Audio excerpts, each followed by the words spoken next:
Hey guys, welcome back to my channel. I'm Karen, they call me Runwright, and in February our book club reading was Paul Betty's The Sellout. This book won the Man Booker Prize in 2016. Paul Betty was the very first American to win the Man Booker Prize, and that was because the Man Booker changed their eligibility rules, and so for the first time American authors were allowed to enter the competition, and Paul Betty's book won. This is a book that I read last year and wasn't quite sure how I felt about it. And so I wanted to read it again in February and read it with you guys because I wanted to get your feedback on what this book is about. I grew up in a country where race was not talked about every day. We didn't live some of the racial injustice that people who have grown up in the United States and have grown up as African Americans and have lived through some of those landmark cases and lived through some of those racial experiences. I don't have the same relationship to the story in this book as someone else might have had. And so I wanted to read this book with other people who have had different experiences, who've had a different background and like literature, and I wanted to hear how you guys thought and felt about reading this book. So the premise of the book, the narrator is an unnamed young man, and when we meet him, the prologue is him about to face a case in the Supreme Court because it is a little spotty, and so if we get disconnected, I'll try to come back, and let's just hope that it gets better. So this book is about this unnamed narrator. He's a young man throughout most of the story. When we meet him, he's about to go through his Supreme Court case. He's been accused of, among several other things, of bringing back slavery and segregation in his town of Dickens, California. One of the things that he has been fighting against is that his town has fallen off the map. He likens it to the towns that kind of disappeared when there was political redrawing of the maps, like when the Soviet Union became the Soviet Union, and even after the Soviet Union was disbanded, there were countries that existed that no longer existed because the political boundaries and the governments were different. And so a town that existed, that had signs, that had people who considered this town their hometown, considered themselves citizens of a place. This place no longer existed. It reminds me of a movie, I think, called The Terminal with Tom Hanks, where Tom Hanks is traveling and he's in the airport when there's some political change and his country no longer exists, so his passport is no longer valid, and he has to live in the terminal because he has no place to go. He's no longer a citizen of anywhere. And this is the story in The Sellout, where this young man, he was a citizen of Dickens. He has ties to his hometown. He's very affiliated and has affinity for his hometown. There have been a lot of formative experiences that he's had in this hometown of Dickens. And then one day Dickens no longer exists because people are uncomfortable with what Dickens means, what Dickens stands for, what Dickens represents. It seems like it's a town of minorities where that in itself is a paradox. You can't have a place that is composed entirely of minorities, or I guess you can mathematically if every group was a small group and they all added together to make this whole. That's possible. But in his town, there are African Americans, there are Hispanics, and I don't want to say anything that's offensive to anyone, but this book is, in itself, by definition, it is offensive. The very title of the book, The Sellout, that's an offensive, derogatory statement to call a person a sellout. But the narrator is called a sellout by the friends of his father, these men who consider themselves to be part of the think tank in the community. They're called the dum-dums. Yes, I know it's ironic. This is a book of irony. The author is very clever with his use of puns and irony and satire and parody. It's all in here. Interspersed with lots of offensive language and curse words, and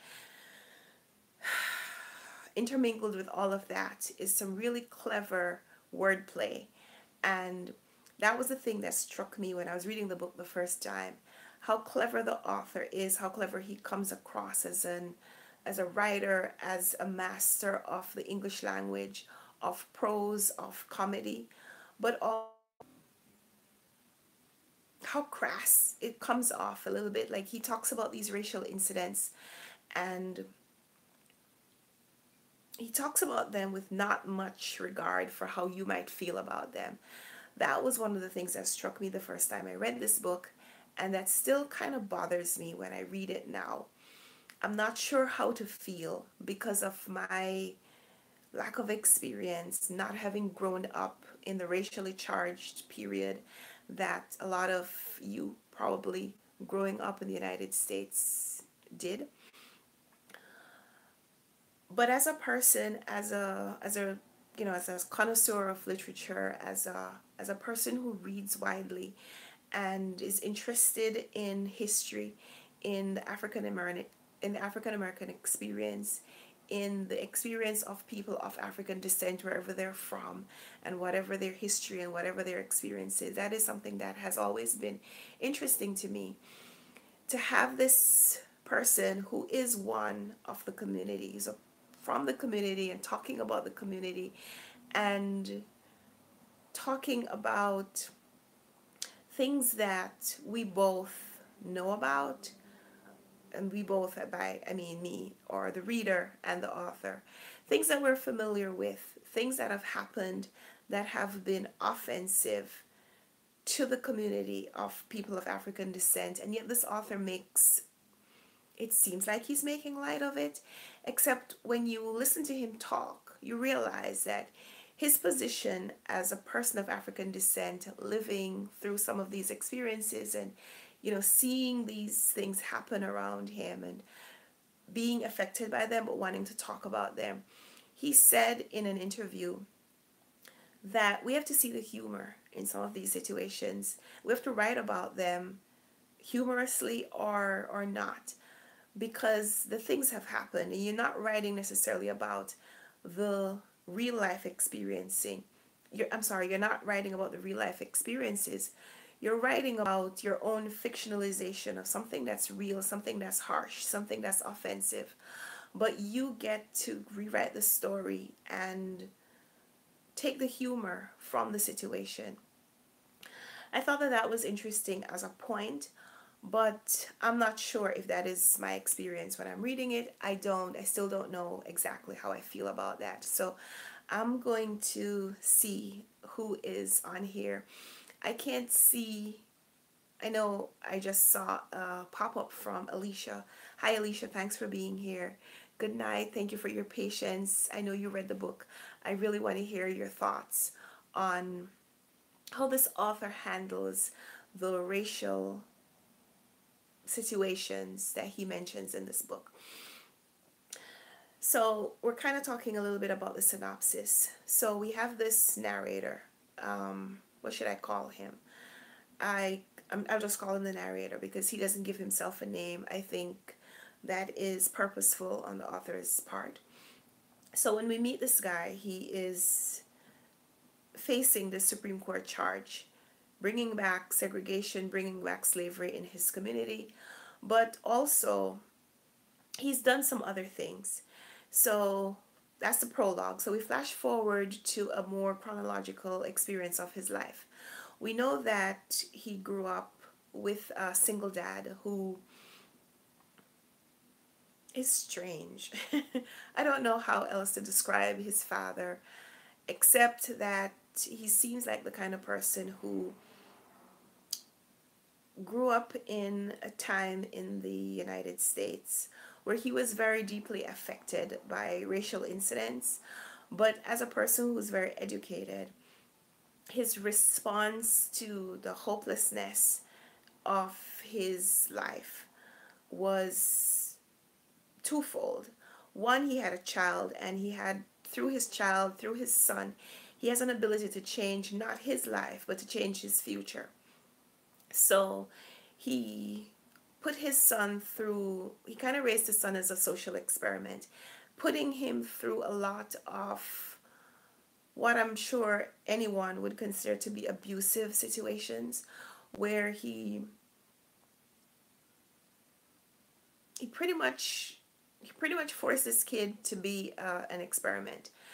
He would tie his hands behind his back and force him to do things because he was kind of teaching him how to be a stronger man, how to be a stronger person in a society that was probably going to be a harsh environment for him.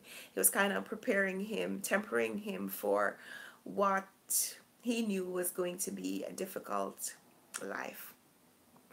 So from that perspective, it seems like his father was pretty brilliant in doing that. He didn't pamper him, he didn't coddle him. He was really tough on him because he knew that life was going to be tough for a young African American boy growing up in this culture. But as an adult, the father, he calls him, and I don't know how to call him because I don't want to say the N word. So he's supposed to be the N whisperer in the community.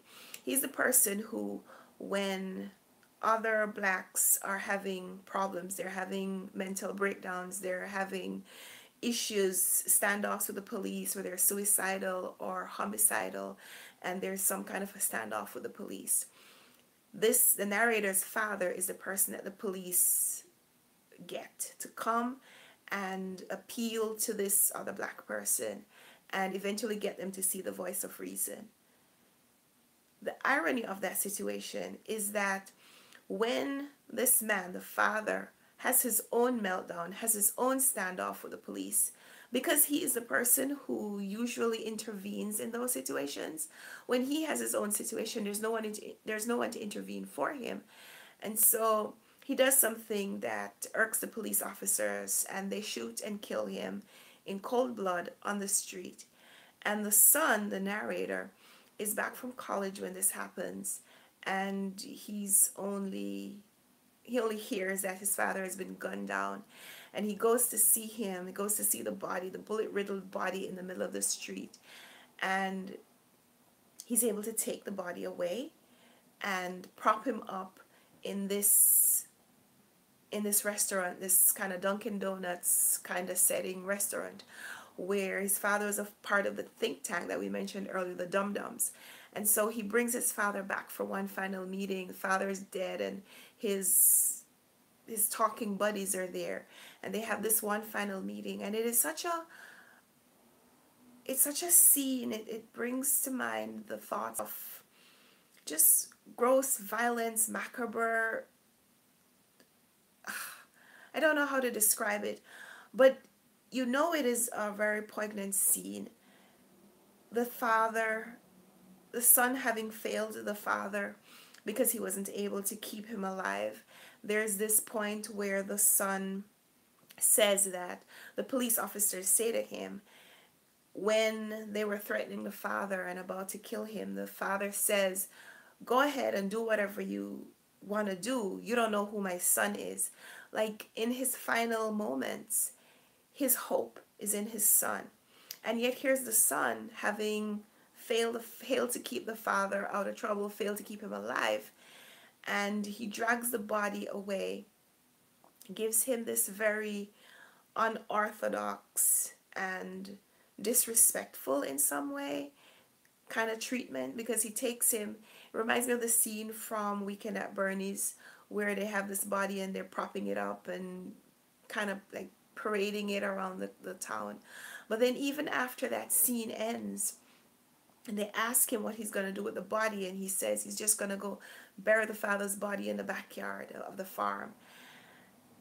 It's such an unholy experience. Yes, we know that the father abused him pretty much his entire life.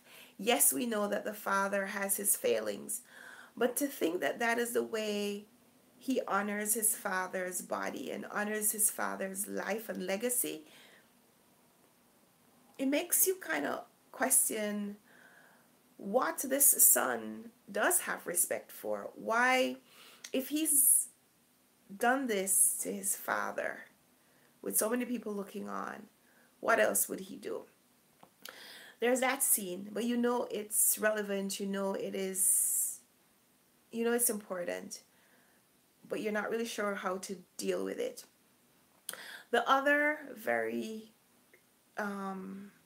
important point I think about this book, so there are several characters who we meet, and from the narrator's description of them, he tells us something about himself, he tells us something about the person, but he also tells us about his social commentary, about what part of society these people, these characters represent. So there's the man who he calls Cheshire Foy, Cheshire like Cheshire Cat. You know that because of the way the narrator, because of the way the author uses language, you know that each one of these characters' names and even the name of their town is chosen for a specific reason. So Cheshire Foy, Cheshire Cat, the parody, the the villain, I suppose. So Foy is pitted against two characters. Foy is pitted against the narrator's father.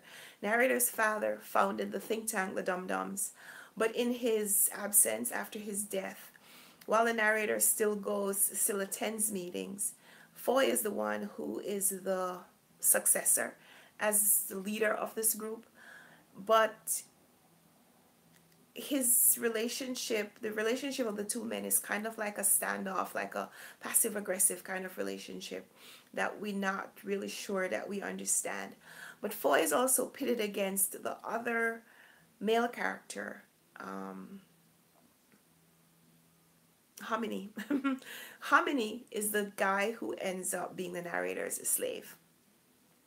Hominy is an older man. I think he's in his 80s. He has this episode where he's suicidal. He starts to hang himself, and he's at the point and the place where he's about to die when the narrator goes to rescue him. And in that scene, we get to see the narrator acting like the N-word whisperer that his father was, because he goes to save this person. Except the Hominy's response is unlike the response from any other of the people that his father rescued, because Hominy decides that since you saved my life, I now owe you my life. I'm going to be your slave. Hominy's response is dual-fold. It's not just two. It's probably tri-fold. Hominy's response, so he enslaves himself to Hominy enslaves himself to the main character because he says he owes him. But also Hominy is riddled with scars from his childhood, from his life growing up as a black man in this society. Hominy has decided that freedom doesn't mean anything to him. He wants to be a slave. He wants to be whipped. He wants to be treated like a slave because freedom doesn't mean anything to him. And from Hominy's words, we get to see a little look into the kind of passive regression that some people who were enslaved actually did adopt. It's this servitude to someone because society has failed you, life has broken you, and it's just not worth it to try to work for anything because nothing has meaning anymore. So even when the main character refuses to enslave Hominy, Hominy will not leave. He writes a manumission statement. He frees Hominy on paper, gets an actual contract and dates it back to the period during slavery and gives it to Hominy. Hominy will not accept it. He dishonors the guy, does some bad things with the paper to say, I don't care. And so on a weekly basis, he has to have Hominy whipped because Hominy says he deserves to be a slave. That is the only thing that this, his life, that's the only thing that his life is worth at this point. Hominy represents another part of the society. Hominy is the failed actor. So we're living the character. The book is happening in California, Los Angeles, the city of dreams, where so many people go with dreams of stardom, dreams of making a new life for themselves. And Hominy himself was a child actor, a failed one. He's the kid who, he's the last remaining little rascal, and the idea of a character from that show will probably elicit some kind of response from you if you watch that show. The way that African Americans was depicted on that show will probably mean something to you and will probably give you a little bit of a look into what the author tried to do by making Hominy that character. And as an adult, as this 80-something-year-old man, Hominy now represents this part of society. The person who had these dreams of being something more than what he started off, being something different, representing the black culture in a different way, representing black culture and kind of being a parody for blacks, for an audience of an audience from the wider society. So being that black kid in the comedies that is aimed towards a white audience, Hominy represents that character. And you could tell that Hominy has regrets about some of the things that he participated in when he was a child, when he was a young actor. And so him now enslaving himself to the main character, telling him that I don't deserve freedom, I don't want freedom, is really, you could tell that it's kind of him paying penance for some of the things that he did. So Hominy is that representation. The other character that is very significant in the book is going to be the main character's girlfriend, Marpessa. She's the bus driver. She's the single mom, the woman who didn't marry her first love, went off, married someone else, had children. Life didn't work out for her the way it did, the way she expected it to. And now she's kind of regressing, going back to a relationship with the man that she loved when she was a child. What does that mean, regressing back to previous relationships? So she represents that part of society. So the book does have these very interesting characters who in themselves are interesting as just surface characters, superficial characteristics. But you can tell that they also mean something very significant. They are representative of a society, the society that Paul Beatty wanted to talk about in this book. And it is a racially charged society. We didn't talk yet about Dickens, about what Dickens means. For me, the most famous book by Charles Dickens is probably A Tale of Two Cities, which starts off the best of times. It was the best of times. It was the worst of times. That's one of the most famous opening lines of a novel. And in this book, Paul Beatty alludes to that. And I think one of the reasons that he chose Dickens for the name of this town is a nod to that line. There's a section where he draws this graphic of the boundaries of Dickens, and here at the bottom he says it's the best of times, the worst of times. So this boundary represents Dickens and what the outskirts of Dickens looks like. So we have Dickens on the inside, white America on the outside. the worst of times on the inside, Dickens, the best of times on the outside.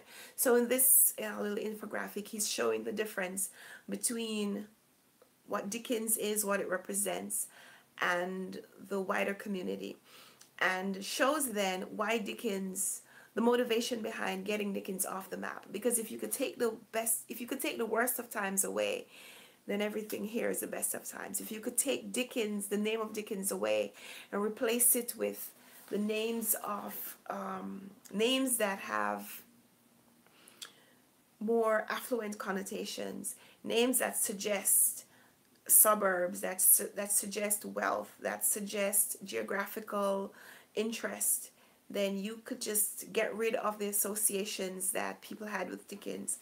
So Hominy, again, being the failed, well, retired, failed, however you look at him, Hominy representing this failed actor. There was a time when Hominy was one of the attractions in Dickens. Now, taking the name of Dickens away, Hominy no longer has celebrity status, and he's reeling from that. And it becomes one of the reasons that one of the reasons that he uses to justify wanting to be a slave. It makes him interesting when he's no longer interesting to the wider community, wider society. Hominy, as a slave now, has regained celebrity status. He's the only slave in the United States in the 2000s. He's going to be at the center of this Supreme Court case. What better way to regain attention after his name is no longer, his name and the place where he lived is no longer the map. Bus stores are no longer coming to get his, people trying to cite him to get his autograph and so on. So that is my little synopsis of some of the things that I think the author wanted to point out by the way he structured this book, the characters that he created for this book, and what it really means to have this agrarian community in the middle of Los Angeles that is so different from everything around it. What does it mean to have this farming community in the middle of a suburb/city, and having this having this farm where the main character owns this farm, has inherited this farm from his father who talked about plantations and what plantations meant. And in a time when everyone else is moving away from an agrarian lifestyle, this young man goes to college, studies agriculture, and comes back intent on making hybrid watermelons, on seeding his land with questionable manure from questionable sources, and growing crops that he calls cash crops for different reasons. What is the significance of this agrarian, what he calls the agrarian ghetto of Dickens? So that's my thought. Those are some of the things that I wanted to point out. I am going to jump on here and see what you guys are saying about this book. I know Alicia is on. Hey, Alicia. Hi, Vernitra. I know both of you read the book, so I'd like to hear your thoughts on what the book was like for you. What was the thing that maybe you liked most or liked least about the book? I know this is not a very popular book. This is a book that a lot of people either loved or hated. I've heard people rave about the book without really talking about the significance of the book, what the racial discussion really means. I've seen people talk about the book and seem very uncomfortable with the writing because the author is very in your face with his offensive language and the derogatory language and the curse words. It's very in your face. The very first line, not the first line, I'm sorry. The very first page of the prologue is, there are some connotations that are hard to read if you're like me, but also the way he's just very in your face. The first line says, "This may be hard to believe coming from a black man, but I've never stolen anything." It is a very offensive but also defensive stance. Like, I know you have these, I know you're prejudiced, I know you're a bigot, I know that you have these thoughts about me. Here's how I'm going to prove that you're wrong. So that's just the first line, and it doesn't get much different. This is kind of the way, this is the author's stance throughout the book. And I say the author because it's very difficult for me to read this book and not see the author as the narrator. I felt at all points that the narrator and the author was one and the same. I don't know the author's story. I don't know if this book is autobiographical in any way. I don't. It's just hearing the author talk. I feel like it's the narrator who's talking. So that was very difficult for me to hear this person's stance, read his stance throughout this book. And yeah, let me see what Vernitra is saying and Alicia. Pretty brown-eyed Rita says, "Hi, Karen." And Vernitra says, "Yay, it's working." Yes, Vernitra and Alicia, thank you so much for your patience. The first couple of times I tried this, it didn't work. I tried it on Thursday, it didn't work. And I tried it again this evening earlier, and I was having some problems. So thank you for being here. I know this isn't our usual night, but Denise is not online tonight. I'm not sure why, if Denise is off live, because Denise, listen, I miss you. I miss your live shows. I know you didn't do it 2 weeks ago because I thought maybe some family issues. I know Denise is a brand new, proud grandmother, and I thought she'd come back last weekend. I didn't see it, and so I thought she'd be back tonight. But Denise, we haven't seen you, so we're hoping that you're coming back soon. But I'm here to fill your slot for when you're away. So Vernitra says, "Yeah, it's working," and Pretty Brown Eyed Reader says, "Hi, Vernitra." Vernitra says, "Hey, I signed into the wrong account and had to switch to my book club account." Vernitra, LOL. Listen, when you have multiple accounts, multiple social media accounts, it could get a little confusing. I thought about having a separate Instagram as my bookstagram and then one for my personal Instagram pictures, but I can't figure out. Like, I'm sure that I would confuse which one I'm signed into and posted the wrong accounts. I can't do all of that. I have one thing, one for each, one account for each social media platform, and that's it. Alicia says, "The language was hard for me, but his approach to the material was brilliant." Yes, Alicia, I definitely agree with that. I felt like Paul Beatty, his mastery, and I would consider it to be mastery of the English language, is almost unparalleled. I don't think I've ever seen someone write puns so well. There was a line where he's talking about weed, and I can't believe I'm going to make this statement, but there's a line where he's talking about weed, and he says, he makes, it's a joke about the proverb, "Kill two birds with one stone," and he says, "Kill two burdens with one stoner." And I thought that that was so clever, because he's talking about weed. He's talking about the idea, I guess, that smoking marijuana is going to ease your problems, ease your burdens. And he's talking about the duplicity of the experience, sharing the experience with other people.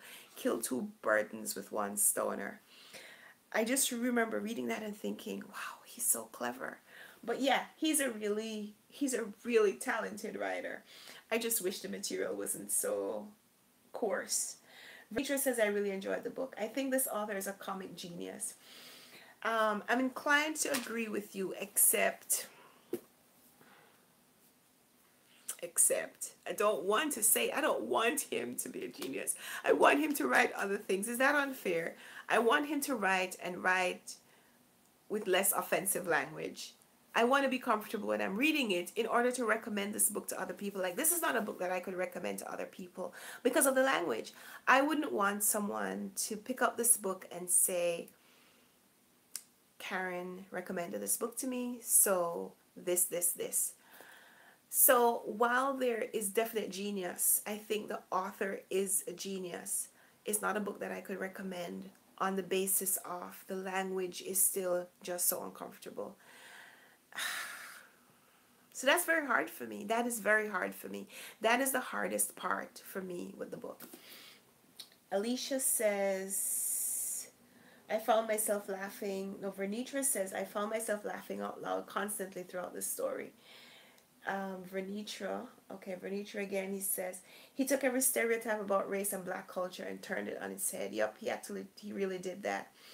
And Alicia is explaining about Denise taking a break. Yeah, I figured that much, Alicia. But we miss her.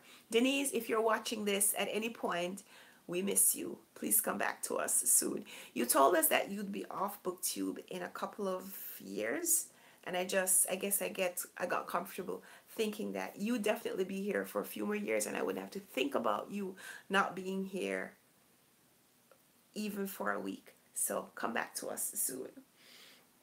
Phyllis, hey Phyllis. Phyllis Rose is on BookTube Live. No, that's Denise's thing. Phyllis is on the live show. Phyllis says, I'm here listening. I read the book years ago. Can't remember details, but I loved it. It was one of my favorites the year it dropped. We all miss Denise. Yep, we do. Excuse the typos, Phyllis says. And Vernitra and Alicia both listened to the audiobook version of the book. And Vernitra says she loved it. Vernitra says, I can see your point. I feel the same way about The Brief Wondrous Life of Oscar Wilde. Yes, that is another book that was very similar. And that book won Junot Diaz the Pulitzer Prize that year. So I'm not sure what it is about these books that are so in your face with the language that the critics and judges for book awards seem to really get on with. For me, I think that you can do social commentary and not necessarily offend everyone in the process. I think that you could talk about race and talk about the Black experience without being crass about it.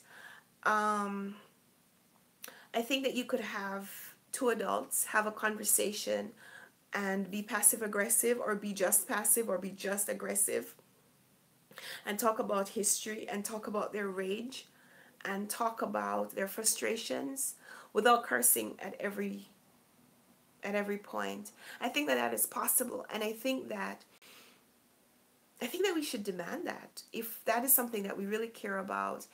I think that as readers we could demand that. I'm not really sure how. I don't have all the answers. This is not that kind of a video.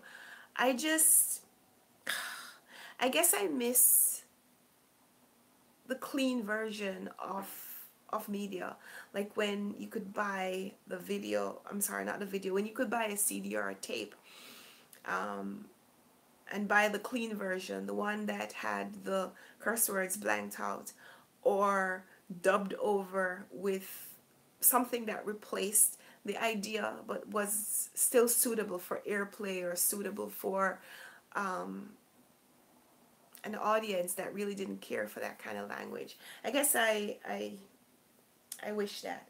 So Vernitra says Junot Diaz's language is rough and raw and can be very jarring, but at the same time I appreciate the rawness of it, and I feel the same way about the Sellout.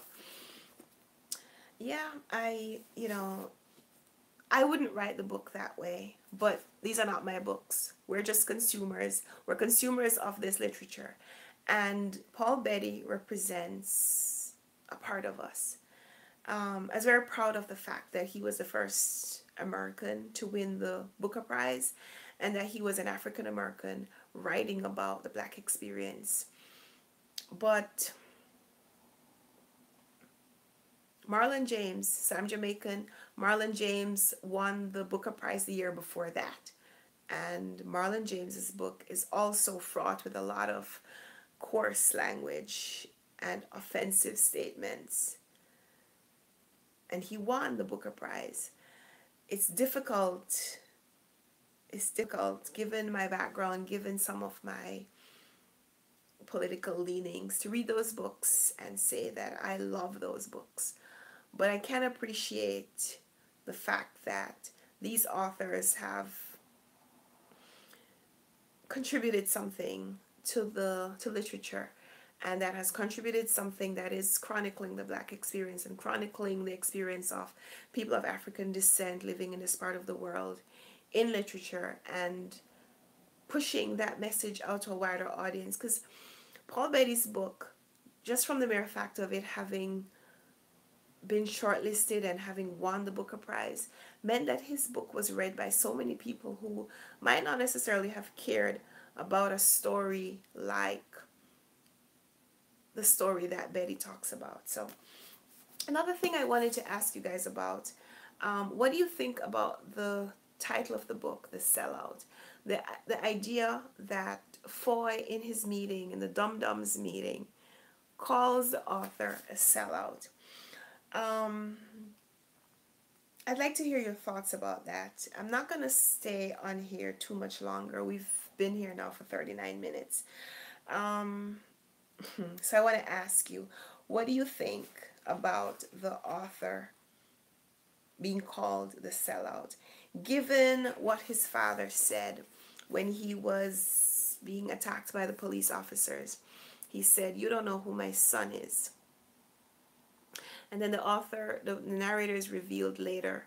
He's called by friends of his father who would have known that he failed to live up to maybe his father's expectation of him, calling him the sellout. The fact that his father did the job of intervening with Black people who were at odds with the law, and then not having been able to save himself, and the son, after that experience, coming and taking over that job. Is it justified to call him the sellout?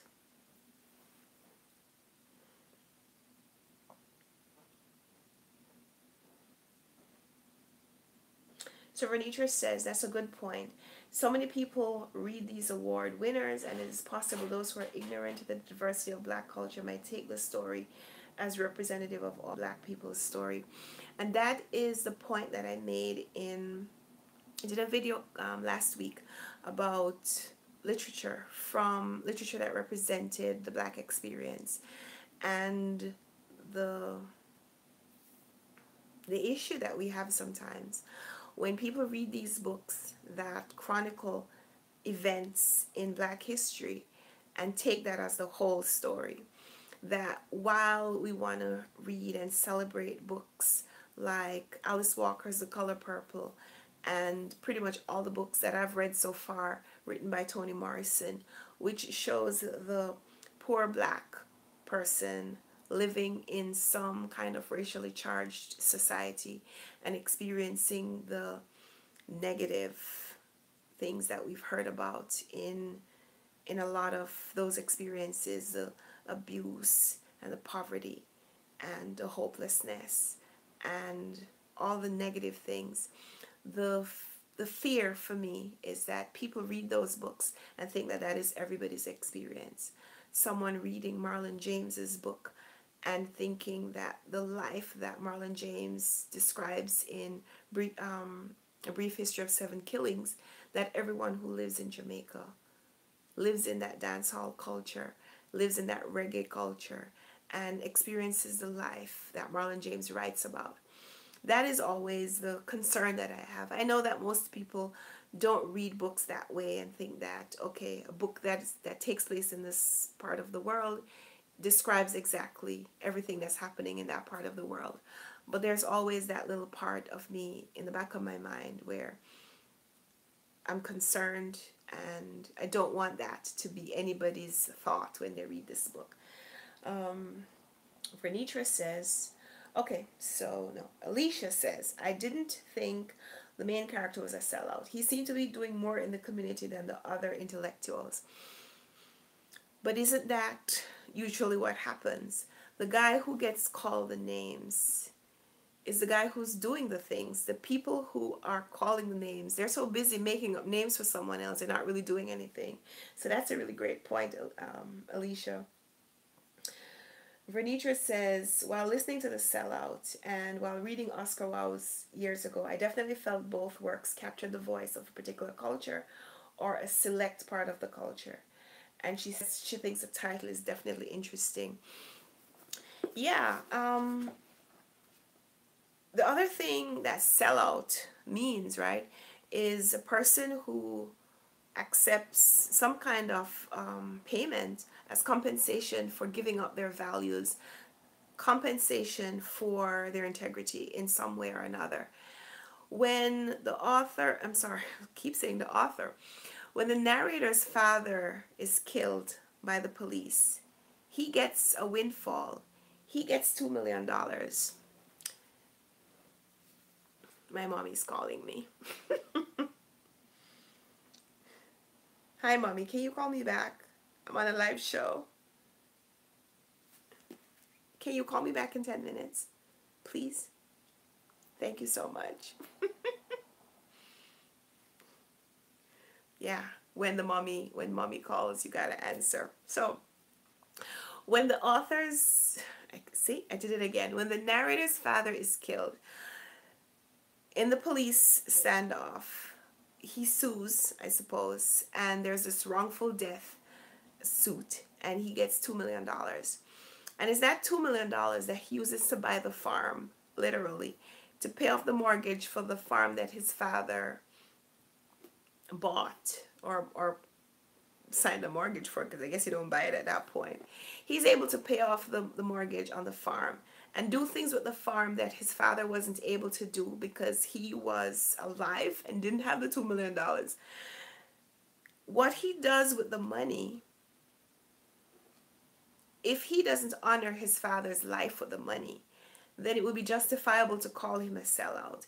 That with all the things that his father taught him, with all the lessons that his father wanted to impart to him, with all the social experiments that his father brought him through, should he have given up for just $2 million? Is he saying that his father's life, his father's life's work was only worth $2 million? And what he does with the money, does it justify the means? Does it justify his father's death? I guess that is one of the considerations for kind of assessing whether he is indeed a sellout or not. Does he take this money and slink away, go quietly into the night, and allow his father's story to end there? Or does he really live out his father's dream by having this farm, accomplishing what his father couldn't while he was alive? So that's the other thing that I just thought about while thinking about the title of the book. So those were my thoughts as I read the book. I would love to hear more of what you guys thought about it. We're gonna wrap up the live show. This wasn't my favorite book to discuss. We have a book selected for next month, La Rose by Louise Erdrich. This book is going to focus on the Native American culture. And I think, I haven't read it yet, but I think it's going to be an interesting discussion from the perspective of Native American history, but also family relationships. In that book, a young man is killed, a young boy, I think he's 5 years old.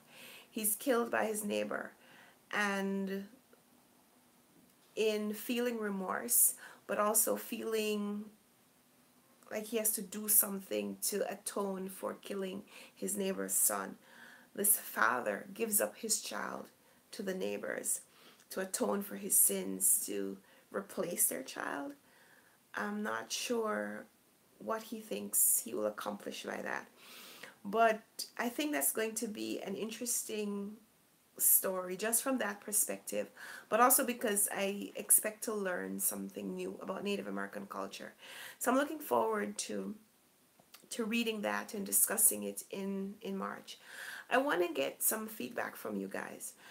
Do you think that it would be more beneficial to have like a check-in video in the middle of the month where we discuss maybe something about the book, even maybe while we just started reading it, or maybe some people read it early and want to talk about the book from some kind of preliminary discussion, or if you haven't read the whole book but you've read maybe the first part, maybe we could set that we're going to read, say, the first 100 pages and talk about that, and we do a check-in video in the middle of the month. Let me know what you guys think about that, whether that's something that you'd be interested in. I know other people who do book clubs on YouTube. They do Goodreads and people write in about the book, but I didn't want to involve another social media platform in order to talk about the book. I wanted a YouTube booktube book club discussion to be focused just on booktube and book and YouTube. So I didn't want to also do Goodreads, but I'm open to suggestions because this is new for me. I usually read the book towards the end of the month because I want to be able to remember the details and to be able to discuss the details when we have the live show discussion.